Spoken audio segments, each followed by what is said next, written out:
પાંડેસરા વિસ્તારમાં કચરાના ઢગલામાં કોઈ અજાણ્યા શખ્સ દ્વારા ભેદી સંજોગોમાં 500ની નોટો સળગાવવામાં આવી હોવાનું સામે આવ્યું છે। આ ઘટનામાં પોલીસે તપાસ શરૂ કરી છે।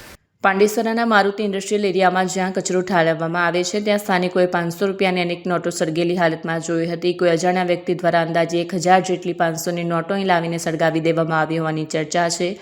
રસ્તા પર અર્ધબળેલી નોટો વેરવિખેર પડેલી જોઈને લોકોમાં ભારે આશ્ચર્ય ફેલાયું અને આ જોતજોતામાં વાત વાયુવેગે ફેલાઈ ગઈ। પોલીસે સ્થળ પરથી અડધી સળગેલી નોટોનો નમૂનો કબજે કર્યા છે। હાલ પોલીસ સામે સૌથી મોટો પ્રશ્ન એ છે કે આ નોટો અસલી ચલણ છે કે પછી ચિલ્ડ્રન બેંકની નકલી નોટો છે। જો નોટો અસલી હોય તો કોઈ વ્યક્તિ આટલી મોટી રકમ સળગાવવાની નોબત કેમ આવી તે અંગે અનેક તર્ક વિતર્ક થઈ રહ્યા છે। પોલીસ આ નોટોને FSL તપાસ માટે મોકલવાની તજવીજ હાથ ધરી રહી છે। સમગ્ર મામલે તપાસ હાથ ધરાઈ રહી છે। मेरा नाम दिनेश सोनू। दिनेश भाई बताइए क्या देखा है आपने और कौन सा विस्तार लगता है? ये नागसिम नगर पांडेसरा। क्या देखा है आपने?